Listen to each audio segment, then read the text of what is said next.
History has no shortage of strange and mysterious events that no one is able to explain. People go missing on a daily basis, never to be found, and crimes are committed without the culprits ever being caught. In some cases, clues are found that lead nowhere, while in others, nothing was ever found to explain what happened, and those mysteries may never be explained. Danielle Croft, a 36-year-old woman from Bonham, Texas, has been missing since the 7th of December 2023, after she left her boyfriend's house early in the morning. She originally hailed from Honey Grove in Texas, and at the time that she went missing, was sharing a place with her grandmother. Her 3 children lived with their father and stepmother at the time. Danielle was forced to quit her job as a cashier just a few months before she went missing, since she was in a lot of pain thanks to a hernia in her back. On the 7th of December of that year, she spent the night at her boyfriend's house in the 300 block of Gate Street. His house is located close to her grandmother's, and she was expected to return that morning but never did. Attempts were made to contact her, but when these failed, her family decided to file a missing person report with the Bonham police. Her boyfriend informed them that he had her purse, since she left it that morning when she started heading home. When it was checked, it was found to contain her ID, medication, and wallet, but she had taken her phone with her. Then, a very strange discovery was made. The clothes that she'd been wearing that night were found by the side of gates and main streets, and it's speculated that illegal substances were a factor in her disappearance. Her family informed investigators that she'd been diagnosed with cerebral palsy, as well as epilepsy, and that if she were to ingest illegal substances, her symptoms would definitely become worse. It was also noted that her boyfriend had a few run-ins with the law. He had been charged with kidnapping as well as domestic battery in recent times, causing many people to believe that he had something to do with Danielle's disappearance, but this has never been proven. The investigation has since gone cold, and investigators have appealed to anyone who has information to contact the Bonham Police Department at 903-583-2141, quoting agency case number 2023-00637. Danielle has brown hair, brown eyes, stands 5 foot 2 inches tall, and at the time weighed between 70 and 100 pounds. She has a tattoo on her forearm, her son's name tattooed on her left ankle, a tattoo of a ring on her left ring finger, a dream catcher on her right shoulder, and a flower on her collarbone. Danielle's NamUs case number is MP113452. The 1987 murder of 29-year-old Wanita Rollins is one that still perplexes investigators, but there is hope that her case will be solved one day, thanks to emerging technologies that may lead to her attacker finally being identified and caught. On the 2nd of April that year, Charles County Sheriff's Office officers responded to a call from Wanita's neighbor, who reported that they had found her unconscious in the Goose Creek Drive area of La Plata, Maryland, and upon their arrival, they found that she had suffered injuries. She was taken to a nearby hospital, and her family was informed that she'd been bitten by a dog, though it's unclear why they were told this or by whom. Her sister traveled to the hospital, but unfortunately, Wanita succumbed to her injuries soon after. Her sister Lee was then told that the case would be investigated as a homicide, since she had been strangled and had injuries on the back of her neck caused by a blunt object. Wanita's children were at home at the time that the attack took place, and they were interviewed, but investigators have not released any details as to what they saw. When the family was eventually allowed to enter the house where the crime had taken place, they noticed that investigators had removed a small section of carpet, likely because it contained biological material that would serve as evidence. Other items had also been removed, but the authorities declined to say what they were. It was also revealed that someone was arrested days after the attack, but then released, and their identity remains unknown. Investigators have stated that they continue to work on the cold case, but added that it's becoming increasingly more difficult since many of the people who were interviewed have since passed away. This includes both of her children, her sister, and the children's father. But as new investigative techniques and technologies emerge, the case is continually being reviewed, and there is a good chance that it will eventually be solved one day. While no new leads have been found in the decades that have passed, the Charles County Sheriff's Office has revealed that a $5,000 reward is being offered to anyone who comes forward with information, leading to Wanita's attacker's arrest. If you have such information, you're urged to contact the Charles County Crime Stoppers at 1-866-411-8477. Destin Lee Henderson, a 39-year-old man from Houston, Texas, has been missing since the 24th of October, 2023. Originally hailing from Los Angeles, Destin has a daughter and worked as a job developer, a role for which he relocated to Houston after living in Ohio for some time. He has a good relationship with his mother, who lives in California, and on the evening of his disappearance, he spoke to her over the phone, telling her that he was spending some time with one of his friends in his apartment on Highland Cross Drive. He told her that he couldn't talk to her just then, but that he would call her back as soon as his friend left. She waited for him to call, but he never did, and he's been missing since that night, with no clue as to what happened to him. When he still hadn't contacted his mother the next day, she started to worry, since it was very out of character for him to stay out of touch. She tried to call him several times but got no answer, causing her even more concern. When he couldn't be located at his apartment, his friend who had been over at his place the previous evening also became concerned, and he filed a missing person report with the Harris County Sheriff's Office. During the resulting investigation, his cell phone was pinged and found to have been in Aldine at some point. His car was collected as evidence, and his family found a comforter that his mother had gifted to him in a storage container outside the building. A year later, one of Kevin's friends, Devontae Clark, was arrested when he was caught driving a car belonging to Karen Miles, a 61-year-old woman who had her life ended. He was charged with murder in that case and is now considered a suspect in Kevin's case. No further clues were ever found, and Kevin's case remains open. He's described as having black hair and brown eyes, standing 5 foot 6 inches tall and weighing 150 pounds. He was last seen wearing blue jeans and a white shirt, and anyone who has information on his case is asked to contact the Harris County Sheriff's Office at 713-221-6000, quoting agency case number 2310-10176. Kevin's nameless case number is MP114293. When a fire breaks out in someone's house, the damage is usually extensive, and in many of these instances, that person loses everything they own in one fell swoop, and they're forced to start rebuilding their lives from scratch. But in some cases, fires are started on purpose by arsonists who want to collect insurance money, or in an effort to hide evidence of a crime from the police. This is a truly heinous crime that has claimed many lives, and one man who was a victim of such an attack is lucky to have escaped with his life. The incident took place on the 27th of September, 2010, in Flamborough, Ontario, Canada, at a house situated on Millgrove Side Road. At around 3 a.m., the owner of the house, who's not been named, was fast asleep in his bed. Luckily, the man's wife wasn't home at the time, and at first he didn't know that anything was wrong. But a passing motorist noticed the house was on fire, and they ran to the house and pounded on the door, and luckily this woke the man up. He was shocked to find his house engulfed in flames, but was able to make it outside unharmed. He did his best to fight the flames, but was unable to extinguish it.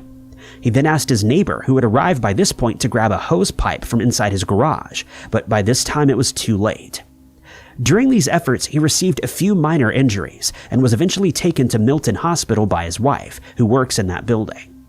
During the resulting investigation, it was found that the blaze had been set intentionally, since 2 incendiary devices were found at the scene.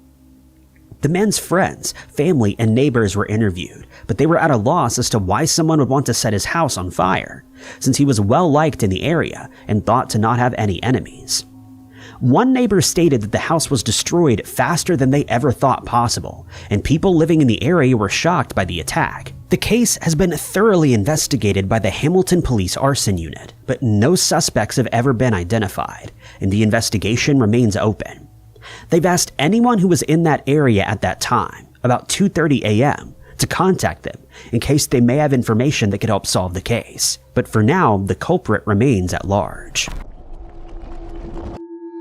Police in Rochester, New York, have been left baffled by a crime that took place in June of 2021, during which 31-year-old Genuine Ridgeway lost her life in what's believed to be an unprovoked attack.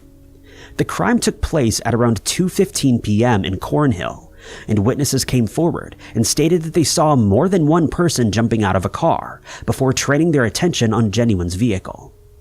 She'd been to a vigil that day, the 18th of June, and had just returned home to the apartment complex where she lived. She had just parked the car in the complex's parking lot and would never have seen the men approaching. Strangely, Genuine had just attended a vigil held for Eric Ruse, who was her boyfriend.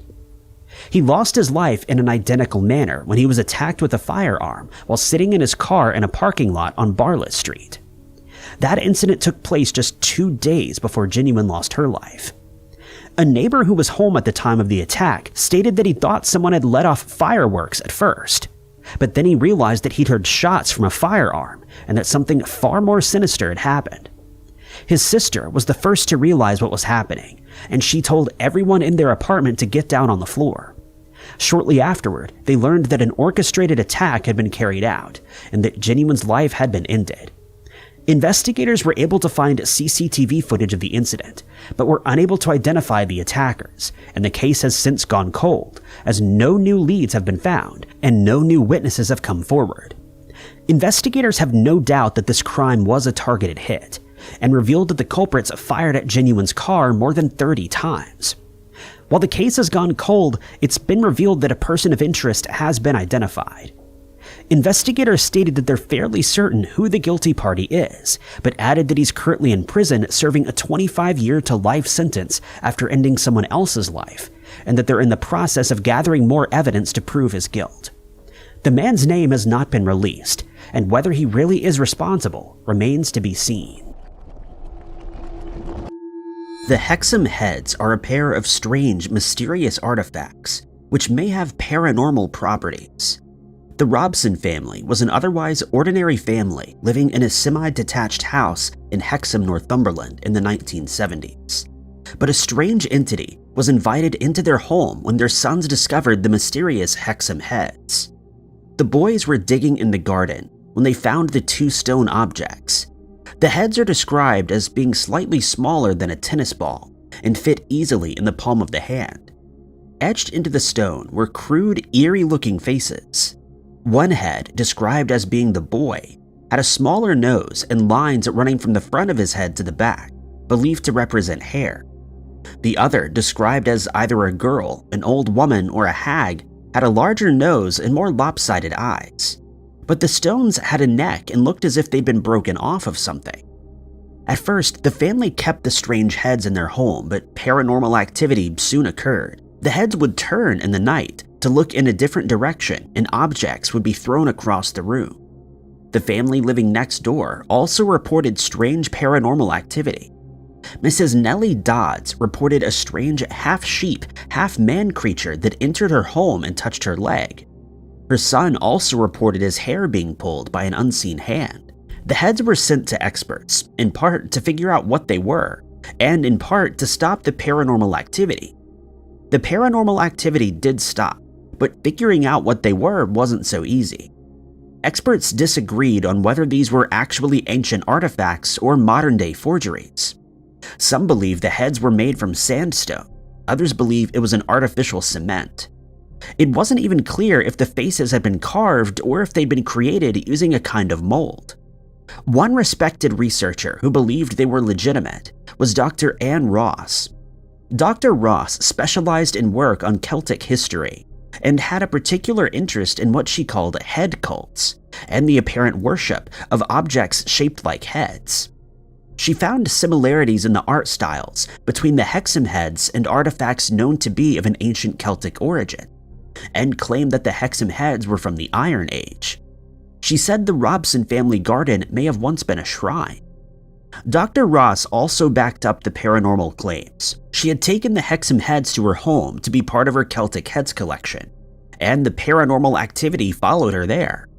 As well as poltergeist activity and shadow creatures, she allegedly woke one night to a half-wolf, half-man creature. She followed it out of her room and into her kitchen, where it disappeared. Her daughter also witnessed a similar creature. A possible explanation came when a local man claimed that he had made the heads as toys while living in the same house as the Robsons a few years before they moved in, but his creations didn't match the authentic heads. The Hexham heads were moved to Southampton University before being handed over to another researcher who apparently lost them. The current location of the Hexham heads is as much of a mystery as their origin. In 2015, the strange story of a haunted shop ledger made the news in England. Not only was it 100 years old, it had been hidden behind a wall and apparently had a number of entities attached to it. The ledger was found in 1988 by Tony Beniovitz. 4 years earlier, the Shoreland Fuchs jewelry store in Brighton had closed down, and now Tony was working on the demolition. When one of the interior walls was knocked down, Tony discovered something strange inside. It was an old leather-bound ledger which dated back to 1915. Tony had no idea what the ledger was doing bricked up behind a wall, but decided to take it back home. The ledger itself was relatively ordinary, though interesting given its history. Some of the entries were illegible, while others seemed to include mysterious items that couldn't be explained. Most were simply jewelry or furniture from a shop decades ago. But almost as soon as it entered the Beniovitz home, the paranormal activity started. Disembodied voices whispering, unexplained sounds, and strange marks and rugs were among the haunting experiences. The activity focused on Tony's daughter, Josephine, who claimed to see full-body apparitions. These apparitions were of men, women, and children, all seemingly attached to the ledger. The strangest of the apparitions was a soldier on a war horse. There was no explanation for any of the spirits within the ledger, but these could at least explain why it had been bricked up all those years earlier. Over the years, the apparitions became stronger and stronger, to the point where Tony was able to see them too. Eventually, one of the apparitions spoke to Josephine, telling her that the ledger had to be returned to Brighton for the 100th anniversary of its first entry.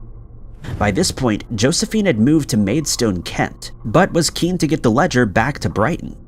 She contacted Preston Manor, a Brighton museum that itself has a long history of hauntings, with dozens of spirits ranging from benevolent to extremely dark. At first, the museum was reluctant to take the ledger, but according to a museum worker, decided to take it after hearing how scared Josephine was of this upcoming deadline. A medium who was at the museum for another event came across the old book and said that it had bad things emanating from it. The anniversary of the ledger's first record came and went without any issue, and it seems the spirits are now at peace, or they may have merged with the dozens of other spirits that call Preston Manor home.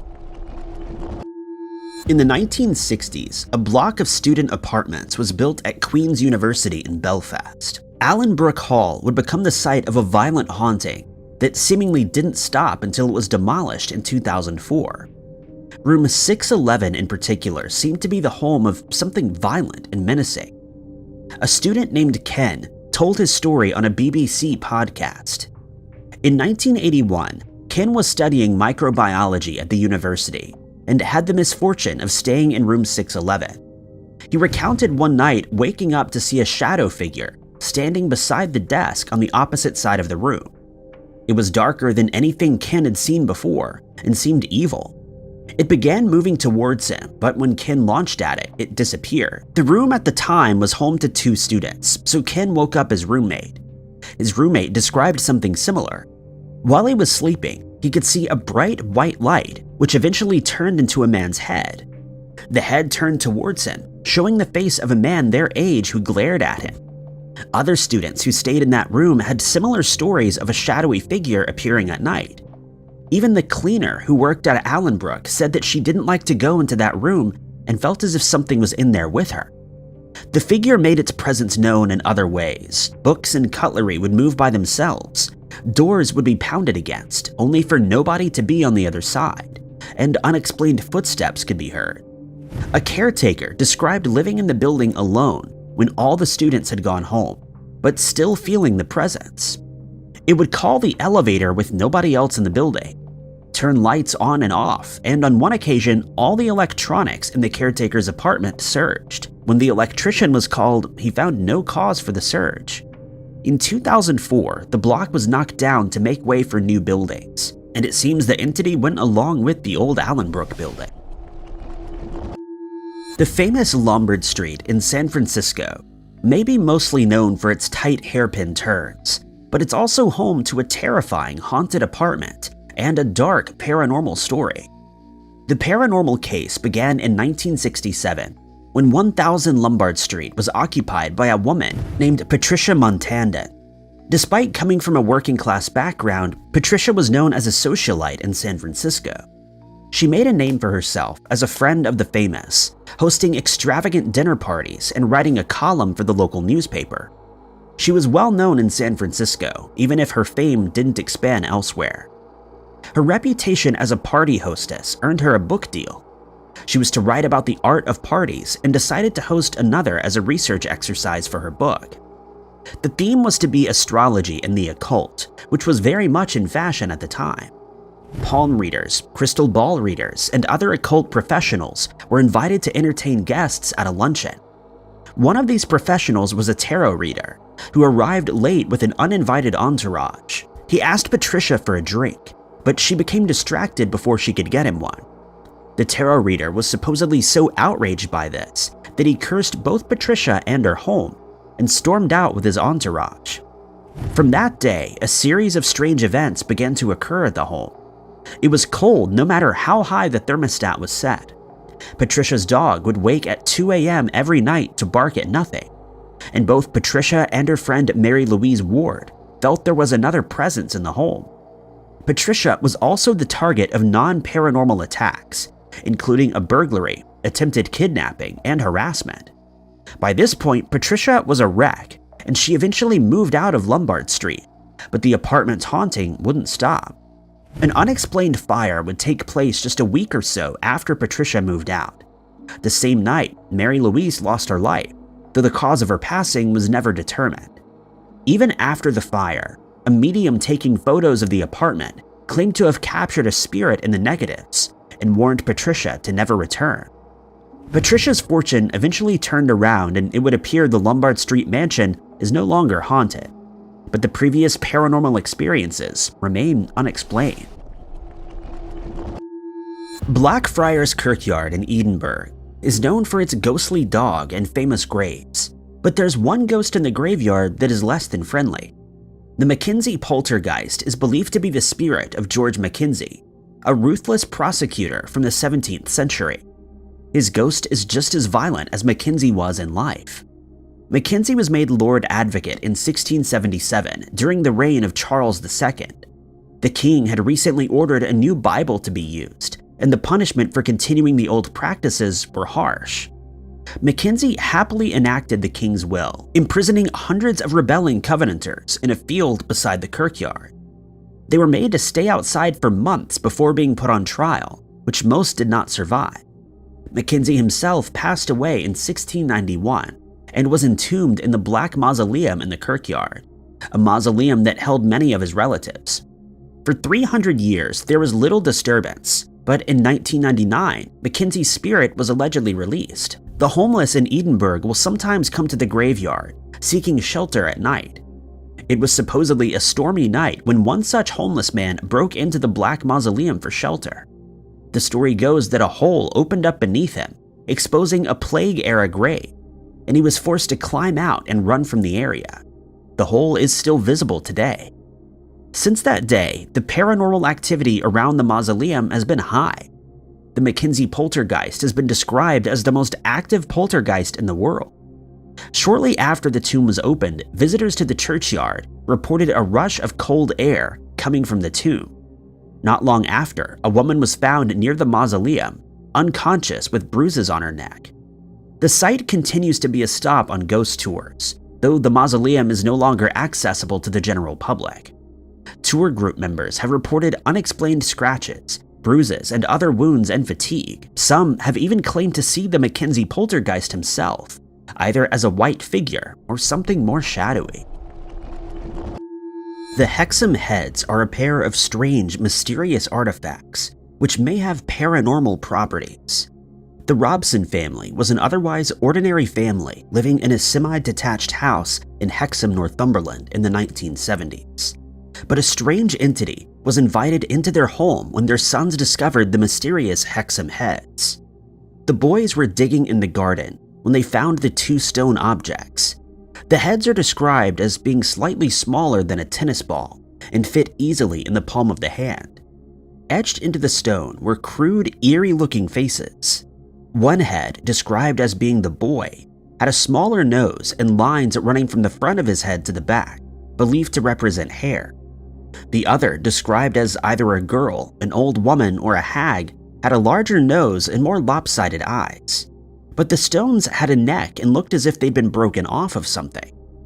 At first, the family kept the strange heads in their home, but paranormal activity soon occurred. The heads would turn in the night to look in a different direction, and objects would be thrown across the room. The family living next door also reported strange paranormal activity. Mrs. Nellie Dodds reported a strange half-sheep, half-man creature that entered her home and touched her leg. Her son also reported his hair being pulled by an unseen hand.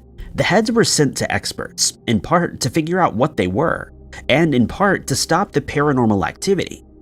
The paranormal activity did stop, but figuring out what they were wasn't so easy. Experts disagreed on whether these were actually ancient artifacts or modern-day forgeries. Some believe the heads were made from sandstone, others believe it was an artificial cement. It wasn't even clear if the faces had been carved or if they'd been created using a kind of mold. One respected researcher who believed they were legitimate was Dr. Anne Ross. Dr. Ross specialized in work on Celtic history and had a particular interest in what she called head cults and the apparent worship of objects shaped like heads. She found similarities in the art styles between the Hexham heads and artifacts known to be of an ancient Celtic origin, and claimed that the Hexham heads were from the Iron Age. She said the Robson family garden may have once been a shrine. Dr. Ross also backed up the paranormal claims. She had taken the Hexham heads to her home to be part of her Celtic heads collection, and the paranormal activity followed her there. As well as poltergeist activity and shadow creatures, she allegedly woke one night to a half-wolf, half-man creature. She followed it out of her room and into her kitchen, where it disappeared. Her daughter also witnessed a similar creature. A possible explanation came when a local man claimed that he had made the heads as toys while living in the same house as the Robsons a few years before they moved in, but his creations didn't match the authentic heads. The Hexham heads were moved to Southampton University before being handed over to another researcher who apparently lost them. The current location of the Hexham heads is as much of a mystery as their origin. In 2015, the strange story of a haunted shop ledger made the news in England. Not only was it 100 years old, it had been hidden behind a wall and apparently had a number of entities attached to it. The ledger was found in 1988 by Tony Beniovitz. 4 years earlier, the Shoreland Fuchs jewelry store in Brighton had closed down, and now Tony was working on the demolition. When one of the interior walls was knocked down, Tony discovered something strange inside. It was an old leather-bound ledger which dated back to 1915. Tony had no idea what the ledger was doing bricked up behind a wall, but decided to take it back home. The ledger itself was relatively ordinary, though interesting given its history. Some of the entries were illegible, while others seemed to include mysterious items that couldn't be explained.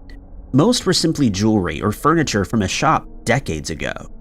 But almost as soon as it entered the Beniovitz home, the paranormal activity started. Disembodied voices whispering, unexplained sounds, and strange marks in rugs were among the haunting experiences. The activity focused on Tony's daughter, Josephine, who claimed to see full-body apparitions. These apparitions were of men, women, and children, all seemingly attached to the ledger. The strangest of the apparitions was a soldier on a war horse. There was no explanation for any of the spirits within the ledger, but these could at least explain why it had been bricked up all those years earlier. Over the years, the apparitions became stronger and stronger, to the point where Tony was able to see them too. Eventually, one of the apparitions spoke to Josephine, telling her that the ledger had to be returned to Brighton for the 100th anniversary of its first entry. By this point, Josephine had moved to Maidstone, Kent, but was keen to get the ledger back to Brighton. She contacted Preston Manor, a Brighton museum that itself has a long history of hauntings, with dozens of spirits ranging from benevolent to extremely dark. At first, the museum was reluctant to take the ledger, but according to a museum worker, decided to take it after hearing how scared Josephine was of this upcoming deadline. A medium who was at the museum for another event came across the old book and said that it had bad things emanating from it. The anniversary of the ledger's first record came and went without any issue, and it seems the spirits are now at peace, or they may have merged with the dozens of other spirits that call Preston Manor home.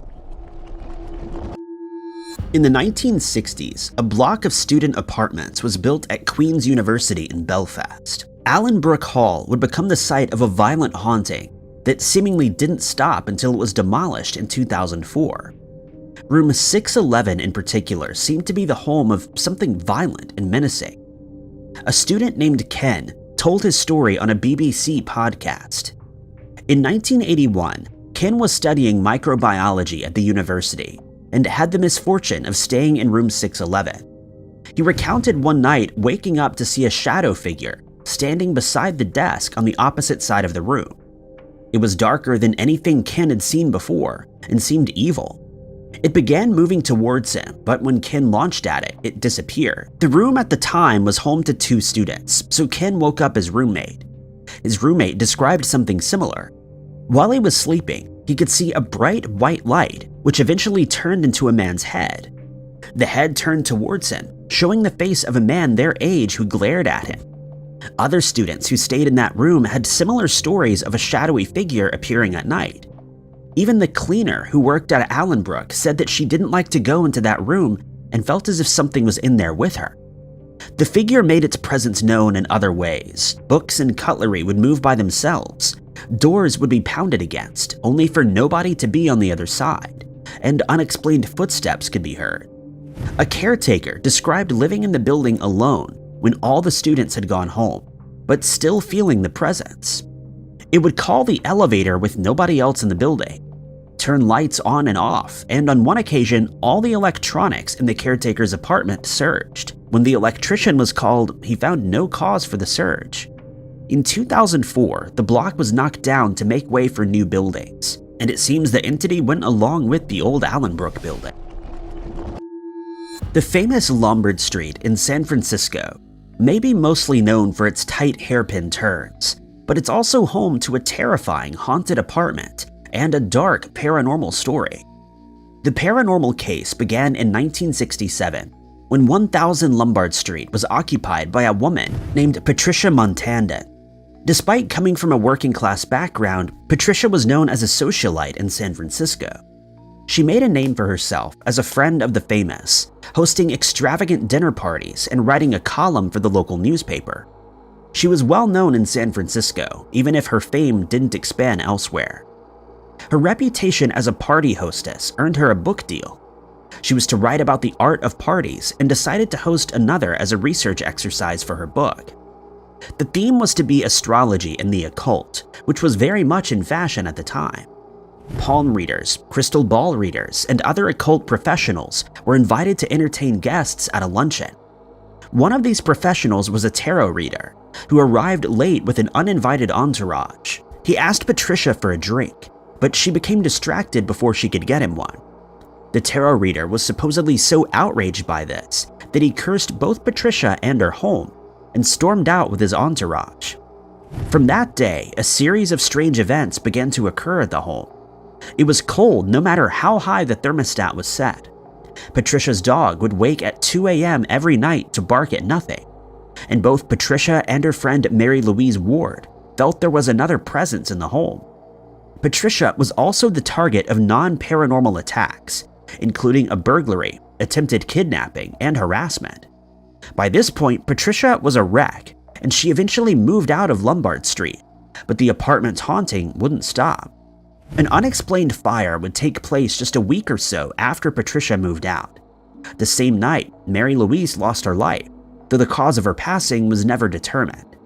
Even after the fire, a medium taking photos of the apartment claimed to have captured a spirit in the negatives and warned Patricia to never return. Patricia's fortune eventually turned around, and it would appear the Lombard Street mansion is no longer haunted, but the previous paranormal experiences remain unexplained. Blackfriars Kirkyard in Edinburgh is known for its ghostly dog and famous graves, but there's one ghost in the graveyard that is less than friendly. The McKenzie Poltergeist is believed to be the spirit of George McKenzie, a ruthless prosecutor from the 17th century. His ghost is just as violent as McKenzie was in life. McKenzie was made Lord Advocate in 1677 during the reign of Charles II. The king had recently ordered a new Bible to be used, and the punishment for continuing the old practices were harsh. McKenzie happily enacted the king's will, imprisoning hundreds of rebelling Covenanters in a field beside the kirkyard. They were made to stay outside for months before being put on trial, which most did not survive. McKenzie himself passed away in 1691 and was entombed in the Black Mausoleum in the kirkyard, a mausoleum that held many of his relatives. For 300 years, there was little disturbance, but in 1999, McKenzie's spirit was allegedly released. The homeless in Edinburgh will sometimes come to the graveyard, seeking shelter at night. It was supposedly a stormy night when one such homeless man broke into the Black Mausoleum for shelter. The story goes that a hole opened up beneath him, exposing a Plague-era grave, and he was forced to climb out and run from the area. The hole is still visible today. Since that day, the paranormal activity around the mausoleum has been high. The McKenzie Poltergeist has been described as the most active poltergeist in the world. Shortly after the tomb was opened, visitors to the churchyard reported a rush of cold air coming from the tomb. Not long after, a woman was found near the mausoleum, unconscious with bruises on her neck. The site continues to be a stop on ghost tours, though the mausoleum is no longer accessible to the general public. Tour group members have reported unexplained scratches, bruises, and other wounds and fatigue. Some have even claimed to see the McKenzie Poltergeist himself, either as a white figure or something more shadowy. Katherine Esther Jackson is recognized as the Jackson family matriarch. She was born in 1930 in Clayton, Alabama, to Prince Albert and Martha Screws. As a child, Katherine aspired to become a country singer or an actress. While attending Washington High School, she ended up joining the local high school band, which would inevitably lead to a family of musicians later in life, after birthing the Jackson Five along with other children. In August of 2012, Rolling Stone published their article, Missing Person Report Filed for Katherine Jackson. It was at this time that she'd been the guardian of Michael's children, Paris, Prince, and Blanket, since her son's passing. At an unknown date, the grandmother seemed to just disappear, informing no one of her whereabouts. Her worried grandchildren, a few of her own children, and a nephew desperately tried to make contact with her. Paris made a tweet in which she confirmed that her grandmother was indeed missing, stating that they hadn't spoken with her for a week. They wanted her home. The nephew, Trent, reported the 82-year-old missing to the Los Angeles County Sheriff's Office after being unable to reach the woman for about a week. It began on the 14th of July that year, when Dr. Metzger went to the Jackson home to examine Katherine. He advised that she should travel via plane on the upcoming trip that she was planning, rather than traveling in the RV with her nephew, Trent. She left her oldest daughter, Rebby, the following day and headed for Albuquerque, New Mexico, to attend a concert 2 days later. But she never arrived at the concert, and family members began trying to get a hold of her, sparking widespread panic. Paris phoned her aunts, Rebby and Janet, over the next few days to find out where her grandmother was, but each time she was told that she couldn't speak to her. The granddaughter then made another tweet. This time she gave out her bodyguard's contact details, and also asked people to notify the authorities if they saw Katherine Jackson. The lack of communication was a concern, because she was known to never go more than 24 hours without talking to her children and grandchildren. As theories began to take flight, the sheriff's homicide missing person unit came in to investigate. But the conclusion of this case took an unexpected turn when Jermaine Jackson verified that his mother was actually safe and sound and was de-stressing in Arizona with one of her daughters. A Los Angeles Sheriff's deputy, Mark Pope, managed to establish contact with her, but didn't have specifics on where she was. The agency believed that she was safe with a relative, but still wanted to speak to her, given the panic that ensued. Katherine was alerted to the fact that she was missing when she accidentally heard a television report about her disappearance. She would later reveal that she'd made an unplanned trip to Tucson, Arizona, where her phone and iPad had been taken from her so that she could be given a chance to de-stress. She was virtually unreachable.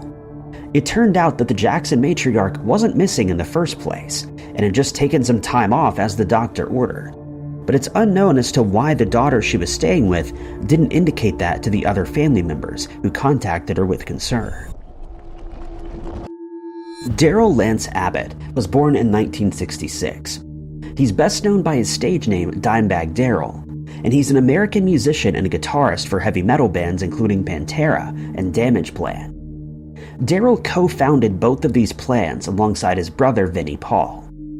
Darrell was born to country music producer Jerry Abbott, who encouraged his son to play guitar, which he began at the age of 12. Just 4 years later, Pantera released their debut album titled Metal Magic. The guitarist would later find himself ranked number 92 on the 100 Greatest Guitarists of All Time in 2011. And in 2018, he was at number 19 on the 50 Greatest Guitarists of All Time, and then placed at number 5 on Gibson's list of the top 10 metal guitarists of all time.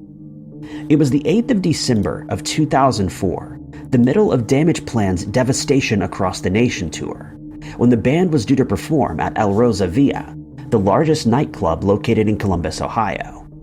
4 support bands had been on stage prior to Damageplan.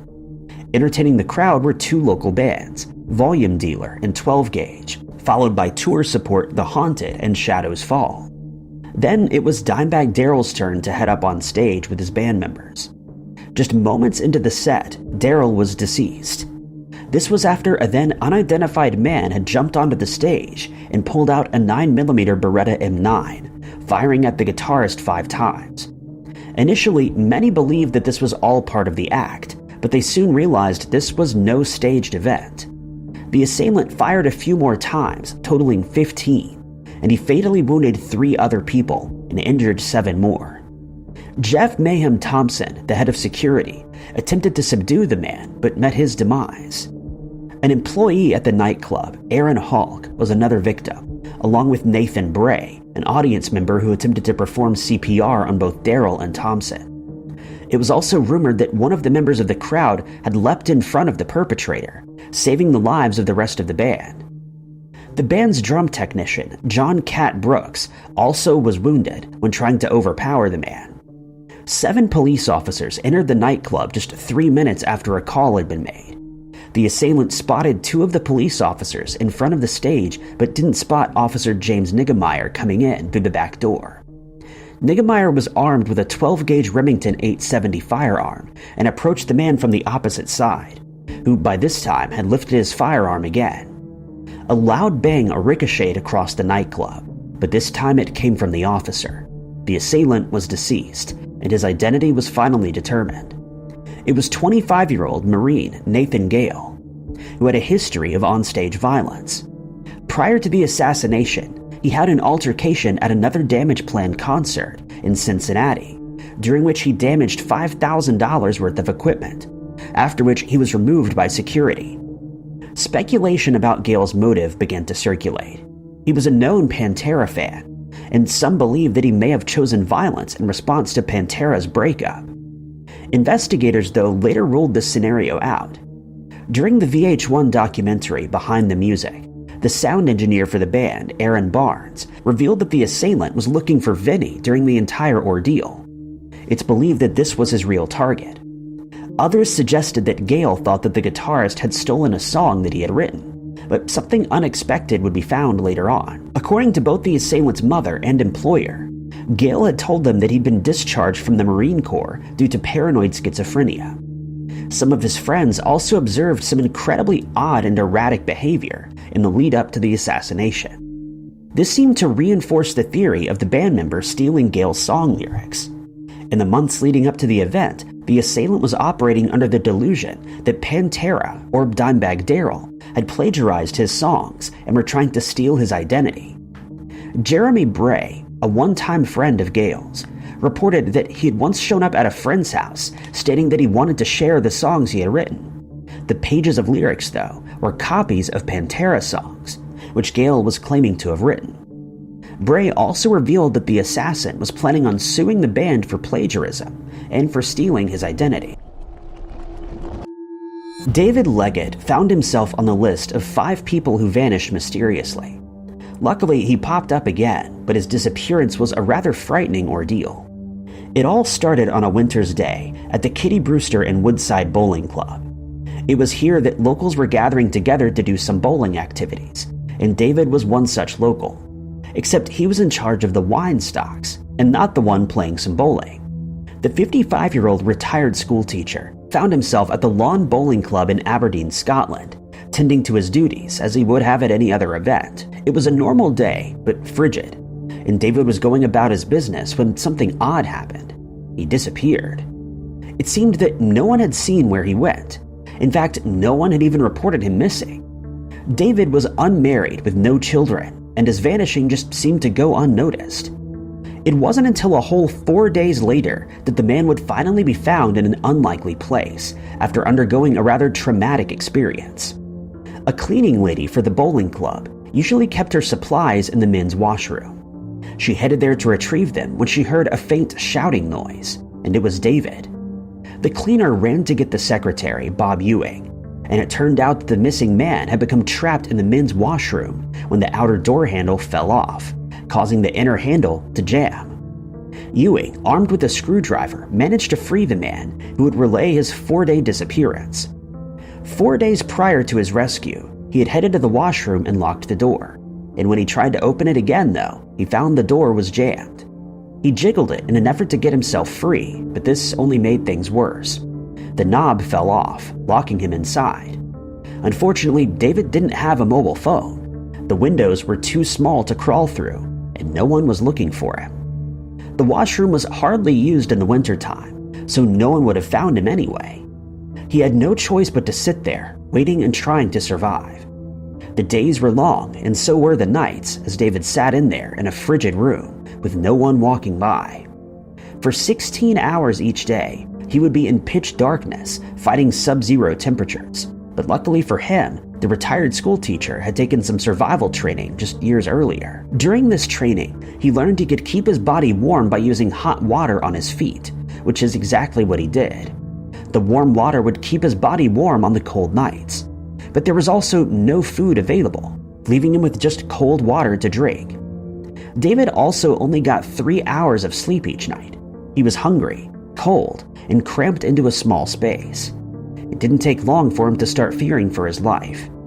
It was only by sheer luck that the cleaning lady had trotted through the unused and barren grounds to retrieve her cleaning supplies, and if she hadn't, David may never have been rescued, and when he was found, it would have been a less happy discovery. Daniel Stephen Rodimer is an American retired professional wrestler, a former political candidate, and a former football player. He's known in the WWE by his ring name, Dan Rodman. He got into wrestling when he entered as a contestant in the 2004 Tough Enough competition. In 2006, he signed a development contract with World Wrestling Entertainment and was assigned to Deep South Wrestling. His first match saw the defeat of Heath Miller, and in his first televised match, he won over Tommy Suede. The New Jersey former wrestler had run for Congress in Nevada in 2020, and then again in a special election in Texas in 2021, but he was unsuccessful both times. Then, Rodimer was arrested on a homicide charge. He was being accused of taking the life of Christopher Tapp. The name may sound familiar because he was arrested on a homicide charge as well. On the 13th of July in 1996, Angie Dodge was found fatally wounded.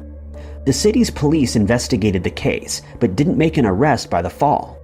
In early '97, a man named Benjamin Hobbs was arrested and charged with assault. After learning of the authorities investigating Angie's homicide, they headed out to question him. They were trying to build a case against him and started interviewing a few of his friends. One of the friends was 20-year-old Tapp. The two friends were part of a sprawling group called River Rats and were known to hang around the trails near Angie's home. They met up the night before Angie's homicide. Police returned to Tapp's house with an arrest warrant, charging him as an accessory to a felony. Polygraphs, DNA testing, and mouths full of lies acted against Tapp, and he was imprisoned. For 21 years, he sat in his cell after being wrongfully convicted. It was 21 years later that the conviction was overturned after DNA testing proved that another man was responsible for the homicide, and so Tapp was set free. He would end up advocating for others who've been wrongfully convicted, and worked alongside Senator Doug Ricks during the basing of the state legislation for compensation to those who were placed behind bars for crimes they didn't commit. Unfortunately, though, his newfound freedom would not be long-lasting. Tapp headed to a Halloween party at Resorts World Las Vegas. This was the same party that Rodimer, his wife, and his stepdaughter would be attending. Later that evening, Tapp was found lying on a bed awake with a swollen face and a large mark on the left side of his neck. He was transported to a hospital, and just a few days later he succumbed to his wounds. A medical examiner ruled the passing a homicide by blunt force to the victim's head. Police were brought in to investigate the case that was not determined to be a homicide. They went looking for witnesses and found a few. According to other attendees of the party, Tapp and Rodimer had a rather brutal exchange. The former wrestler became enraged when the wrongfully convicted allegedly offered narcotics to Rodimer's stepdaughter, a claim that is yet to be confirmed. An alternative theory came out during the court hearing, in which it was said that he'd become enraged due to the victim using narcotics in front of his daughter. At some point during the exchange, Rodimer threatened the man, and 2 loud bangs followed shortly after. A witness explained that Tapp had been knocked to the ground, with his head hitting a small table. The wrestler then continuously struck the man who was already down, fatally injuring him. The police sent out an arrest warrant, but didn't need to do anything further because just days later, the 45-year-old turned himself in for the slaying of 47-year-old Christopher Tapp. Police later uncovered an incredibly chilling message from the assailant's wife. The message detailed that she had watched him take someone's life, followed by "let that sink into your head." After turning himself in, Rodimer posted $200,000 bail to be released from custody while the case was pending. The former wrestler ended up pleading not guilty to the homicide charge, despite all the evidence against him. Norman Rockwell painted a piece of art that was called Breaking Home Ties in 1954. It was made for the Saturday Evening Post cover and placed second after the Saying Grace painting. It since held the admiration of the public and was recognized as an emotional realism piece. The painting depicted a father seeing his son off to college. The father in particular couldn't show how he felt about his boy leaving, but the dog who rested his head upon his leg could. Rockwell's neighbor, Donald Trachty Sr., and his wife would later purchase that same painting in 1962 from the artist for $900, which Donald ended up keeping after their separation. 8 paintings were split between the Trachties during their divorce. In 2005, the man passed away, leaving behind a strange mystery. But the mystery had already been stumping Rockwell experts for decades. The painting was flooded with flaws and inconsistencies. The wrinkles in the clothing didn't fall right, and the colors were dull. The Trachties had gifted all 8 paintings that they had accumulated together to their 4 children. The mother had 5 of the paintings, while the father had 3, including Breaking Home Ties.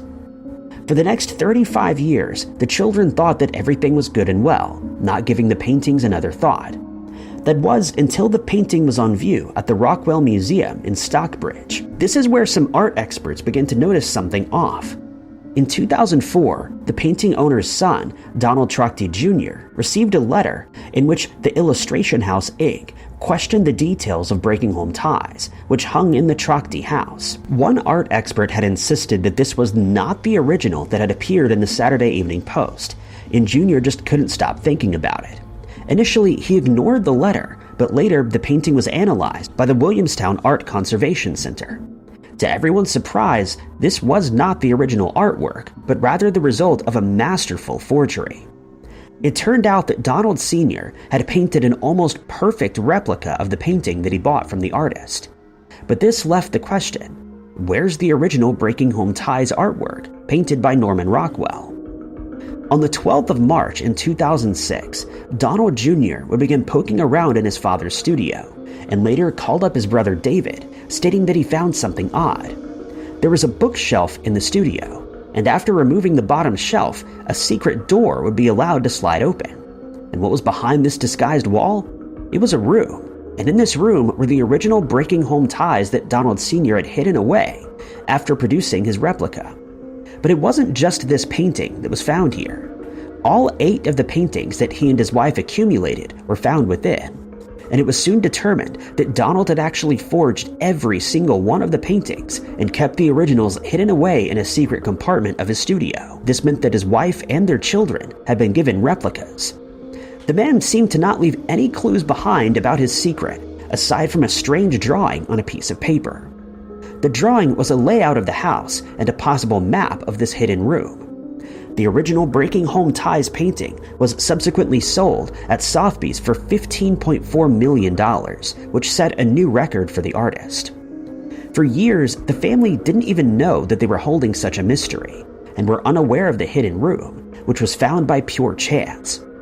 Donald Jr. described him further as a great observer, who most likely observed Rockwell's studio and the paints he used, making it easier to reproduce the paintings to prevent them from being lost in a divorce or relinquished to the world. Elsie Mae Wigington grew up as a foster child in Amherst County. Later in life, she became a mother to 2 children, who she had with her ex-husband. By 2023, Elsie was remarried. Her adult children had lives of their own, and she was now a grandmother. She was residing in Amherst, Virginia, and is employed as a director of nursing at Fairmont Crossing Health and Rehabilitation Center. Elsie's new marriage, though, would begin having some ups and downs. The marriage was plagued with domestic violence, and she found herself looking for a new job in Maryland, where she would live with a friend. On the 23rd of June in 2023, she phoned her friend, saying that she was afraid and in need of help. She also sent a message to a relative indicating that someone was going to take her life. 2 days after this, one of Elsie's daughters, Sativa Rucker, phoned her for instructions for a recipe, but her mother never picked up the phone. Sometime later, Elsie responded to her daughter through a text message. That evening, she was last seen by her husband, 37-year-old Frederick Wigington Jr., at their residence. She was wearing pajamas and packing her things.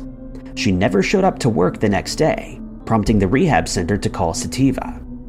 On the 26th of June, 2023, the woman's husband and her family reported her missing to the Amherst County Sheriff's Office. Upon departing the residence, Elsie left her dog and cell phone behind. Initially, authorities considered this a voluntary missing person adult case and were not aggressively investigating it. But her family members and friends stated that this disappearance was incredibly uncharacteristic, and that she would never leave without warning or miss the holidays with her family. Sativa looked at the last message she received from her mother, the recipe instructions, which she now believes wasn't from her mother at all. But without evidence and lack of investigation, the case was going cold. Months later, a search warrant on the Amherst County property was issued and executed by the police.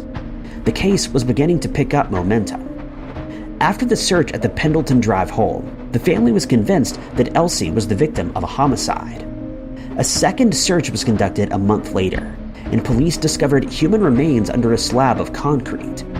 A week later, they were positively identified as belonging to the missing woman. The suspicions the family had were right.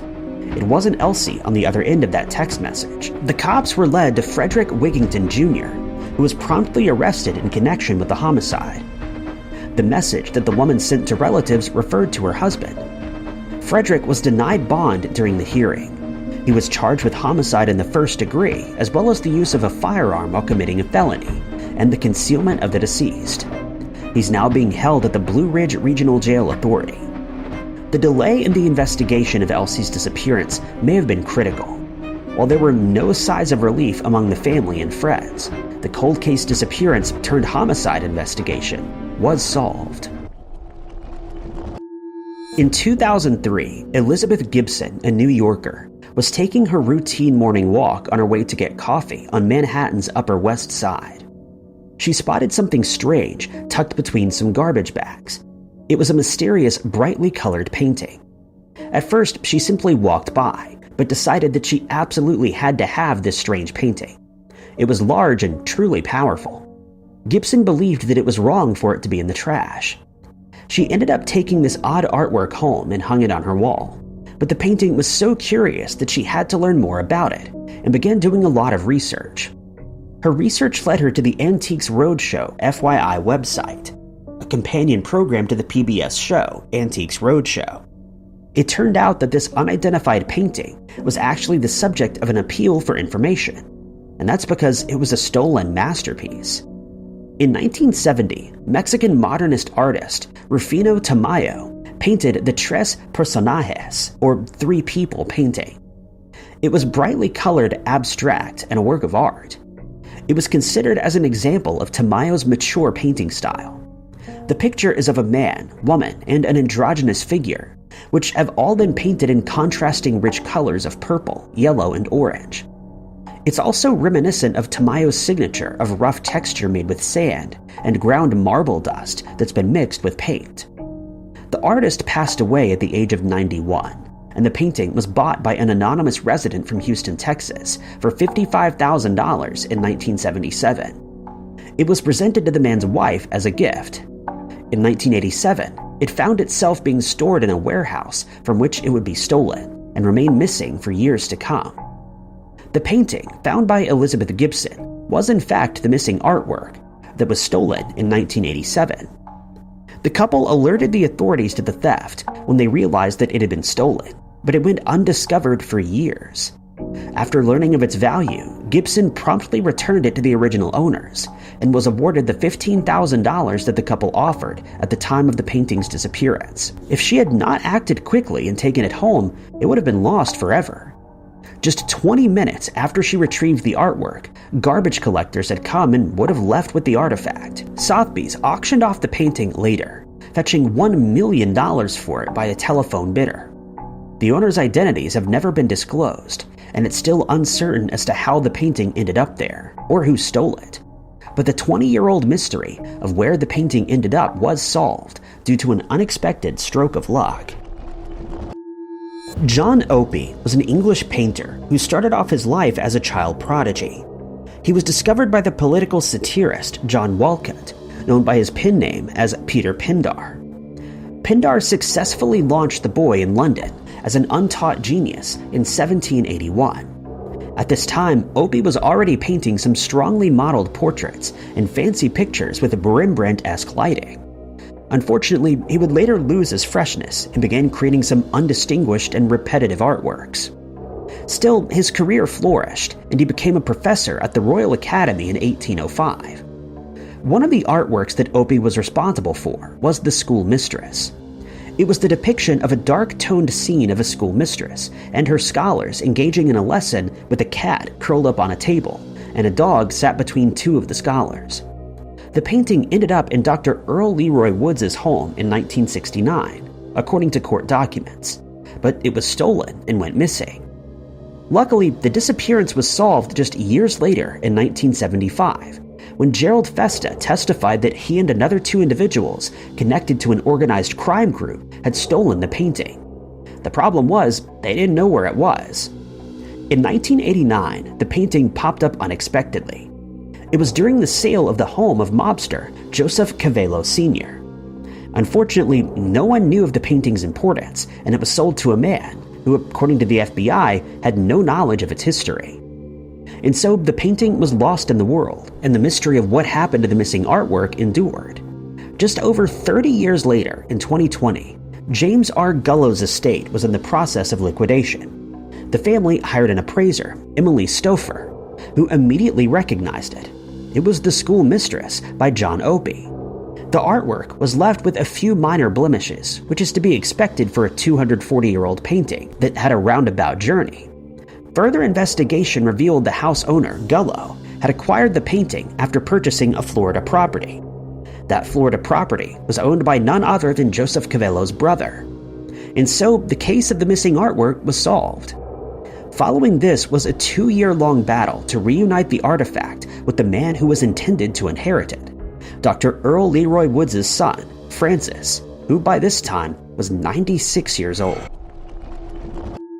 Lana Jean Clarkson was an American actress and model. The actress was known to be a kind individual who was both intelligent and dependable, with talent for comedy. She appeared in various American TV hits of the 70s and 80s, including Who's the Boss?, The A-Team, Weems, Silk Stockings, Three's Company, and The Jeffersons. But the actress would have her life taken by an unexpected person. Her case appeared in the first episode of Netflix's Homicide Los Angeles. On the 3rd of February 2003, Lana was working as a hostess at the House of Blues in Los Angeles. It was the early hours of the morning when the famous music producer Phil Spector, who was 63 at the time, arrived at the club for a visit. After some time, the two began chatting, and Lana agreed to head back to his home. Despite these two individuals being world famous and well known in the community of celebrities, they'd never met before. Their meeting didn't start off too well either. The actress denied Spector entry into the club and initially mistook him for a woman. The security guard kindly informed Lana who Spector was and that she should be treating him like gold. She apologized and let the man in, and the two began chatting. Spector and Lana climbed into the limousine and headed for the mansion, the Pyrenees Castle. The two went inside, and the driver waited in the car. A few hours later, Lana was discovered in the mansion, deceased. Her body was slumped in a chair in the foyer of the 10-bedroom home, with wounds to her mouth and teeth scattered across the carpet. Police were soon called in, and the trail of events began to be pieced together. Spector, of course, was immediately blamed for the homicide, since this was his mansion, and he was the last one to see her alive. But the music producer claimed that he was innocent, and that the entire ordeal was nonsense. He also claimed that Lana had done this to herself. But there were some chilling facts that Spector wasn't aware of. First, the chauffeur had heard the sound of a firearm around 5 a.m. He then watched as his boss came running out with the firearm in hand. Further investigation found that the firearm had been placed in the victim's mouth, causing remains to be scattered across the carpet. Analysis also confirmed that the firearm was pointing down and not up. The .38 caliber revolver was cleaned of the vital fluid using cloth paper that had been discarded in the guest bathroom.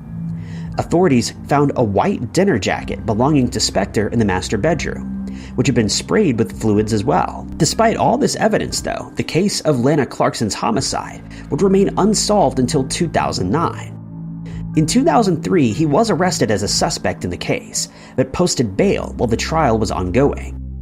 The first trial concluded in September of 2007, but was declared a mistrial after they failed to reach the verdict following a 15-day deliberation. A retrial wouldn't start until the later months of the following year. In the interim, investigators were piecing together some little-known facts about Spector.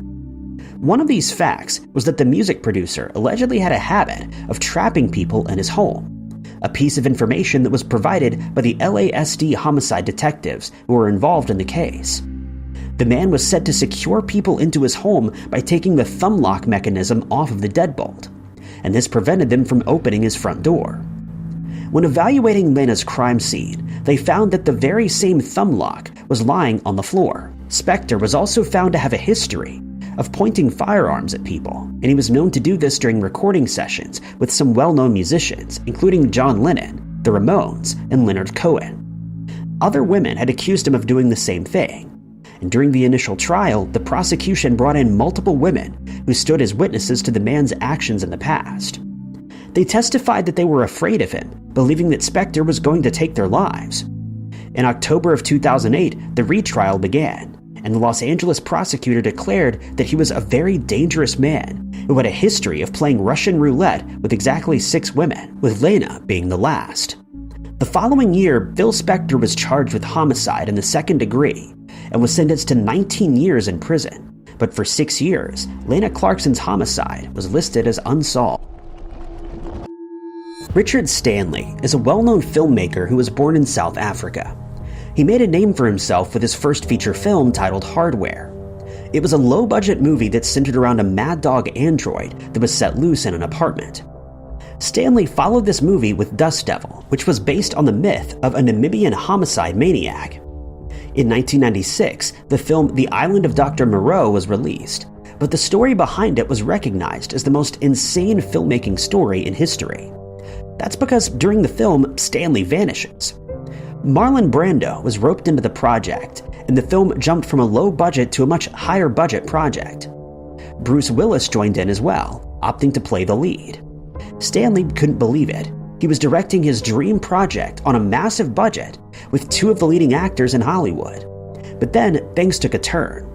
Willis got divorced and refused to leave America to film in the location that the director had chosen. The location had been a remote jungle near Cairns in North Australia.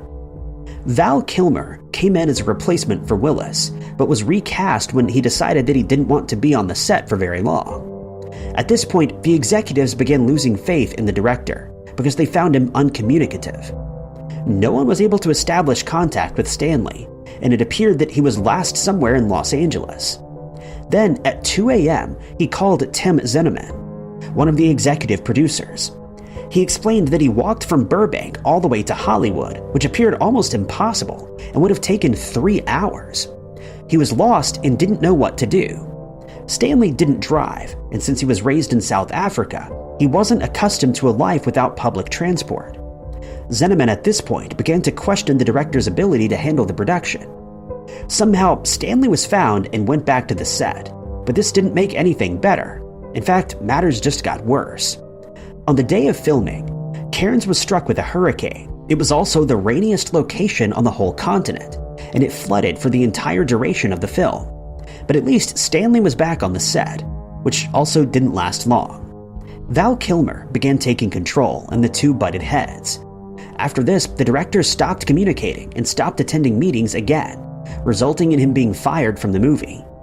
He was due to be escorted back to Los Angeles, but when the plane arrived there, Stanley was nowhere to be found. He had apparently run off into the jungle and disappeared. It was never clarified if an investigation was launched in an effort to find the man, but he remained missing for a whole month, with no one knowing where he was or if he was even alive. Extras for the movie had been exploring the jungle one day, and they came across a horrifying sight. It was Stanley. He was alive, but it appeared as though he'd been living a rough life in the jungle.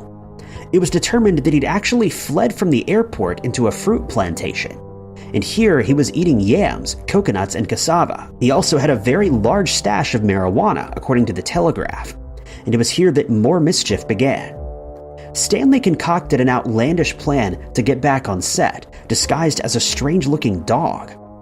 The filming was full of ups and downs, firings, rehirings, latecomers, and 2 disappearances of the same man, which were luckily solved in the end. Henry Fmino, a 60-year-old man from New Bedford, Massachusetts, has been missing for more than 3 years when he disappeared from a motel in Dartmouth, and his case continues to perplex investigators today. Henry worked as a cab driver, and at night he worked as a server in several different restaurants, including a bar called Knuckleheads. On the 8th of May, 2021, he reserved a room for 2 nights at the Capri Motel in Dartmouth and checked in. The next day he called his girlfriend but got no answer, and so he left a voicemail message. His girlfriend would later receive the message but told investigators that Henry had called from a cell phone number that she had never seen before. The same day, at around 2 p.m., a housekeeper at the motel saw Henry in the company of a strange man, and the following day, the day that Henry was due to check out, she found his cell phone in his room while cleaning. That's when Henry went silent. His family tried to contact him, but all efforts failed, and when he hadn't returned home by the 19th, they filed a missing person report, telling investigators that he usually stays in touch and had never gone that long without contacting them. A few people came forward to report that they'd seen the missing man walking across Route 6. It seemed as though he was walking away from the motel at the time, and further witnesses reported spotting him on the 11th of May in the Crossroad and Reed Road area. With no further clues to go on, a search was conducted of his motel room, the areas around the building, and a nearby wooded area, but no sign of Henry was found, and he's remained missing ever since. Despite appeals to the public, there have been no further developments in Henry's case, and his description has been released by investigators. He has brown hair and brown eyes, stands 5 foot 2 inches tall, and weighs between 155 and 165 pounds. His short hair is balding on top, and unfortunately it isn't known what he was wearing before he went missing. But anyone who sees Henry or knows what happened to him is asked to contact the Massachusetts State Police at 997-0711. Henry's NamUs case number is MP82985. On the 11th of July, 2002, John McGee was living with his daughter, Alyssa, in Bridgeport, Ohio. His sister, Pearl, lived next door, and she would report to investigators that she, her son, Omar, and his girlfriend, Kim, had been accosted by a group of men dressed in black clothing that morning. She stated that the men arrived in 3 separate cars and suddenly entered her house armed with several firearms, and once inside, they demanded that they hand over all their money and illegal substances that they had. They then proceeded to tie Pearl and Kim up using a telephone cord and covered them with blankets. Following this, they poured alcohol over the 2 women, threatening to set them on fire. By this time, Omar had made it out of the house and ran to a nearby auto shop for help. While this was happening, one of the men went to John's house, where he met him in the doorway and ended his life using a firearm. Alyssa was awoken by the sound of the firearm being discharged, and she ran to the front of the house and found John deceased. She called 911, not knowing that the men were still next door. But by the time the police arrived, the group of men had already fled, and their identities remain unknown today. It would later come to light that John was once involved in the sale of illegal substances, and he'd been a police informant for some time. The case got more complicated when it was found that John's ex-girlfriend's new boyfriend, a man named Butchie, had been indicted thanks to evidence presented by John, but it was never determined whether he had anything to do with this murder. It was suggested that one man named Darrell Smith was present during the attack, since Pearl, Omar, and Kim picked him out of a photo lineup presented to them by investigators. Alyssa is still trying to solve her father's murder 22 years later, and hosts a podcast called Ice Cold Case, which she uses to raise awareness about his case. But she's found very few answers, and John's murder remains unsolved. At the time of her disappearance, 69-year-old Betty Alexander was living in Sullivan, Missouri, where she lived by herself in an apartment on South Center Street, since her husband had passed away the previous year. Her family states that she was a keen baker, and on many occasions cooked for them. She'd had back surgery and was taking several different types of medication to help keep the pain at bay, and unfortunately she had started showing signs of dementia. Then, on the 10th of April that year, Betty disappeared after being seen at her apartment by a cleaning lady who spoke to her and described her mood to investigators as being upbeat and normal. Later that afternoon, at around 1:15 p.m., a local pharmacy delivered some of her medication to the apartment, and about 2 hours later, one of her neighbors saw her working in her garden, but she was never seen again. Her family was baffled by her sudden disappearance, and when they were unable to contact her, they understandably became very concerned. They decided to report her as missing on the 14th of April, and the Sullivan Police Department immediately started an investigation. When her apartment was searched, Betty's glasses were found inside, still on the arm of the recliner where she had left them. Investigators also found her purse, and inside they found her apartment keys, $200 in cash, and her debit card. She had received a delivery from Meals on Wheels that had been left untouched alongside a glass of milk that was described as warm. Her family couldn't try to contact her by phone since she didn't own a cell phone, and they couldn't figure out how she would get around since she didn't have a car or any other means of transport. It was also found that she hadn't taken her medication that morning, causing even more concern. But one of the boxes of medication that had been delivered by that pharmacy was not found in the apartment. The area around the apartment was searched but offered up no further clues. Betty remains missing and is described as having brown hair and blue eyes, standing 4 foot 11 inches tall and weighing around 150 pounds. If you or anyone you know have any information on Betty's whereabouts, you can contact the Sullivan Police Department, quoting agency case number 2019-10468. Betty's NamUs case number is MP56730. The Banco Central robbery took place during the weekend of the 6th and 7th of August, 2005, and is remembered today as being one of the most daring and costly heists ever to be carried out. The Banco Central is a financial institution in Brazil. It handles the task of issuing Brazil's currency. Since such vast amounts of money are involved, it's outfitted with several different security measures, such as cameras, motion detectors, and walls that have been specially reinforced for extra strength. But these measures did little to stop a group of burglars who'd set their sights on the building in hopes of a massive payday. They devised a devious plan, which saw some of them pose as staff from a landscaping company, and they rented a building a short distance from their target. For the next 3 months, they dug a tunnel from the rented building to the bank, making sure that it ended right underneath the vault. To ensure that the tunnel didn't collapse, they reinforced its walls with wooden beams, as one would do in a mine, and soon enough it was large enough for a grown man to stand up in. Then, on the 6th of August of that year, they felt that all their preparations were in place, and they were ready to carry out their plan.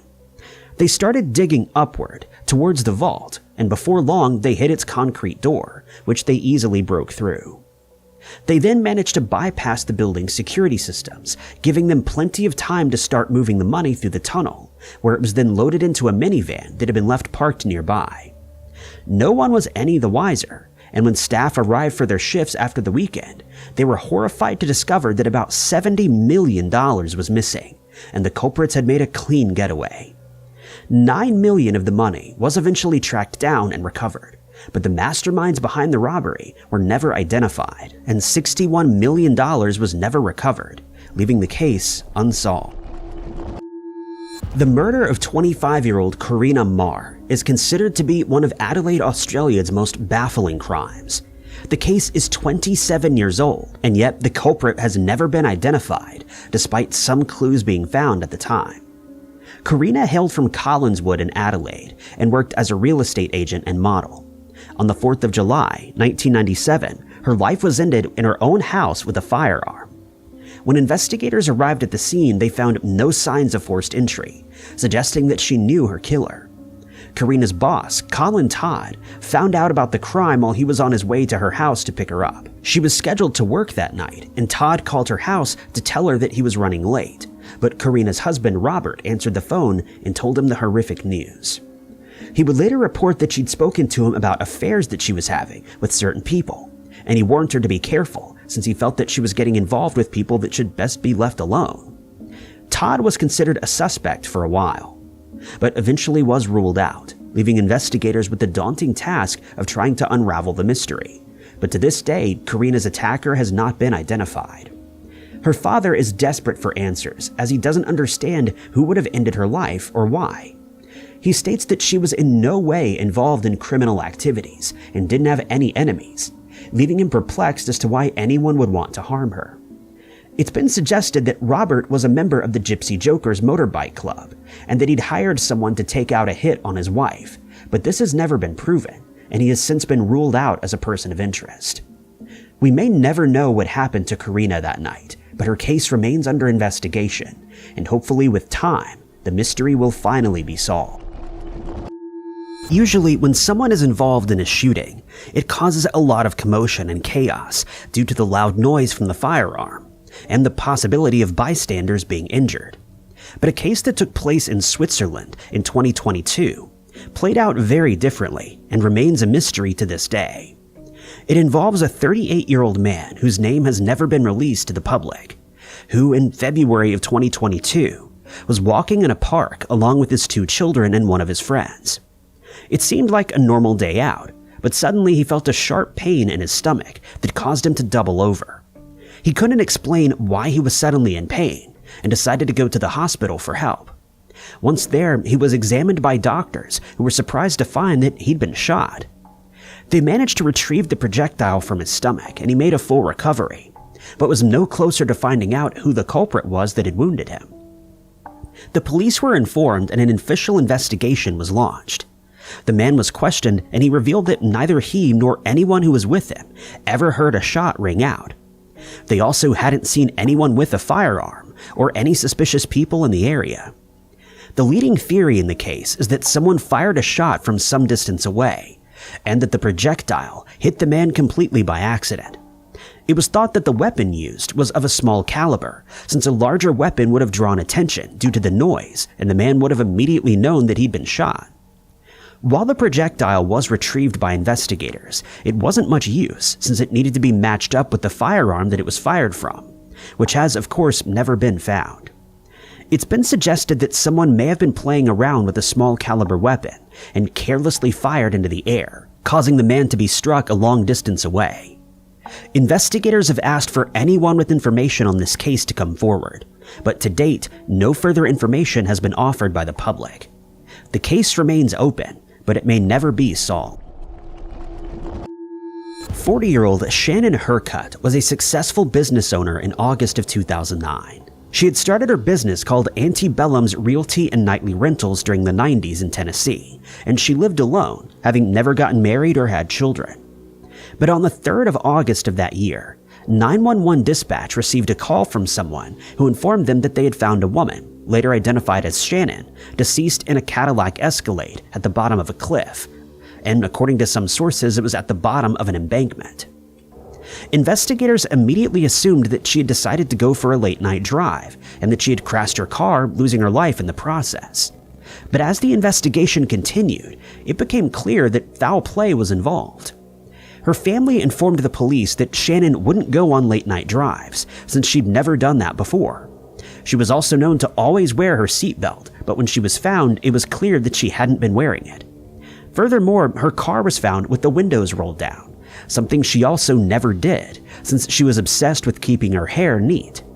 No skid marks were found at the scene. There was no damage to the windshield, and when the car's computer was checked, it showed that the crash took place at about 7 miles per hour, which would not result in a fatality. The investigation finally took a turn when Shannon's autopsy results came back. They showed that she had suffered trauma to her head that would not be consistent with a car accident, and it was speculated that her life was ended at home, and then she was placed into the car, which was intentionally crashed to make it look like an accident. Shannon's father, Ted, became the first suspect when it came to light that they had a strained relationship. But it was discovered that he was hundreds of miles away when the incident took place, and he was ruled out as a suspect.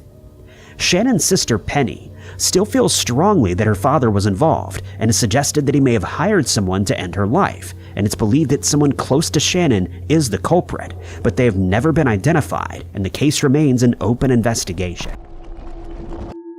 Sylmar in Los Angeles was the site of one of the biggest heists in the history of the US in April of 2024, and investigators have been left frustrated as they've been unable to find any clues and no one has been charged with the crime to date.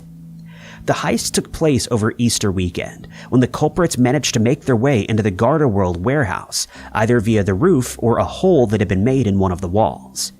They then bypassed the building's security measures and took their time to load as much as $30 million into a getaway vehicle before making their escape.